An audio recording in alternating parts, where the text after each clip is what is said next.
आज माझाच मला राग येत होता. कशामुळे ते सांगते तुम्हाला. आज शरूचा बड्डे होता.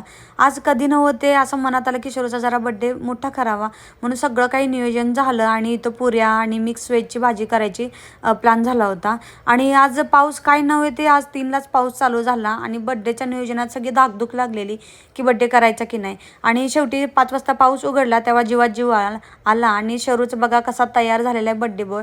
आणि काय झालं, संध्याकाळी 6 वाजता डेकोरेशनवाल्याला फोन केला तर त्यांनी ऐन त्यावेळेस नाही म्हणून सांगितलं. आणि आता तर सगळ्यांची तारंबळ उडली की आता करायचं काय.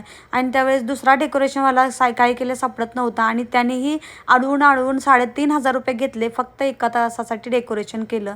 आणि ही माझी एवढी मोठी घोडचूक होती की त्याच्यामुळं बरेचसे लोक आले पण नव्हते खूप उशीर झाल्यामुळं. आणि खूप जागा अशी रिकामी होती, त्याच्यापेक्षा घरीच केलं असतं तर खूप छान वाटलं असतं असं सगळ्यांनाच वाटायला लागलं. आणि असा होता शरूचा बड्डे आणि मी विकत घेतलेलं शहाणपण असंच म्हणावं लागेल आज.